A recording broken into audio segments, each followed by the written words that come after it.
No quisiera equivocarme, pero supongo que alguien en algún momento dijo que nosotros no podemos demostrar la existencia de Dios porque entonces eso nos haría igual a Dios. Lo que sí podríamos hacer nosotros desde nuestra capacidad finita sería hacer que Dios sea lógicamente posible. Alguien en algún momento me escribió y me dijo, oye, ¿tú crees que alguien ha aceptado a Cristo con ese tipo de temas que tengan que ver con la apologética o la teología?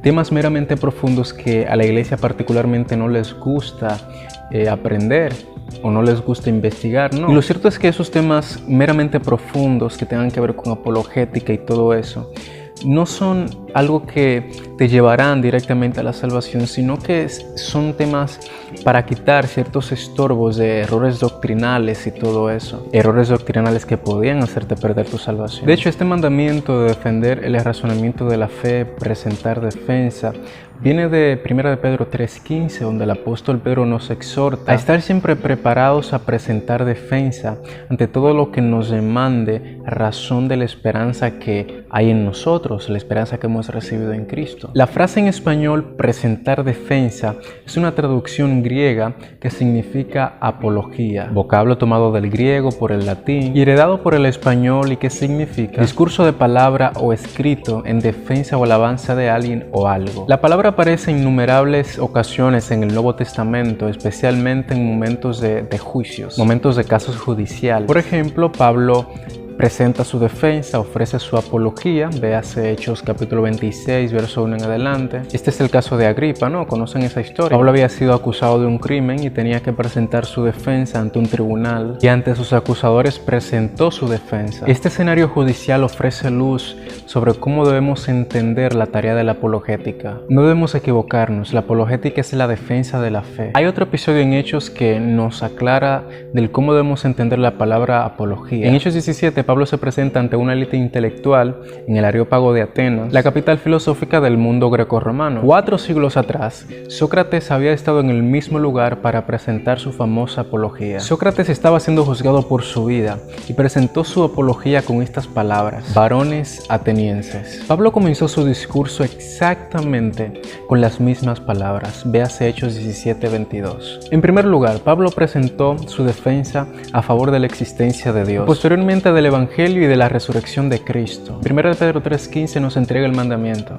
En Hechos 17 nos muestra el ejemplo. Pero esto es solo la punta del iceberg. En cierto sentido, la Biblia entera es una apología de Dios y su voluntad decretada. Si nos fijamos en el Génesis, Dios simplemente habla y las tinieblas son vencidas, y lo que no tiene orden empieza a tener orden, empieza a ser ordenado, y el vacío evidentemente es llenado. Dios habló y fue así. Eso se convierte, esa frase, en el estribillo del Génesis capítulo 1. Esta manera es la forma en que la Biblia apunta a la superioridad de Dios sobre los dioses falsos y la superioridad de la Biblia sobre cualquier otro texto que afirme revelar lo divino. Génesis 1 es una apología, y la apología continúa a lo largo de los capítulos y todos los libros de la Biblia. A medida que leemos, vemos cómo los autores usan la naturaleza para defender la existencia de Dios, tal como se ve en el Salmo capítulo 19 y en Hechos capítulo 14 y 17. A través del profeta Isaías, Dios exhorta que su pueblo venga y razone con él. Véase Isaías 1:18. Jesús mismo hizo apología con los líderes altamente capacitados de su tiempo y la mujer samaritana y toda esa gente. Jesús hizo apologética con audiencias bastante variadas. La acumulación de todo este material bíblico nos lleva a una simple conclusión: todo cristiano debería ser un apologista. Podríamos abordar esta tarea pensando en 3 temas que podríamos defender. Primero, defender la existencia de Dios. Segundo, defender la singularidad y autoridad de la Biblia. Y por último, defender la singularidad de Cristo, defender la veracidad de su persona y su obra acá en la tierra. Los filósofos han hablado de la creación como una fuente de argumentos filosóficos a favor de la existencia de Dios. En esencia, ha habido 3 de esos argumentos. El primer argumento filosófico a favor de la existencia de Dios es el argumento de la contingencia y la necesidad, que se refiere al hecho de que debe existir un ser necesario. Para entender este argumento deberíamos entender la diferencia que hay entre un ser contingente y un ser necesario. Un ser contingente depende de algo más para su existencia. Por ejemplo, ejemplo, los niños son seres contingentes porque dependen de sus padres para poder existir. Si sus padres no existen, entonces los niños no existirían. Por lo tanto, siguiendo la misma lógica, es posible que los seres contingentes no existan. Por el contrario, el ser necesario es un ser que no depende de nada más que él mismo para poder existir.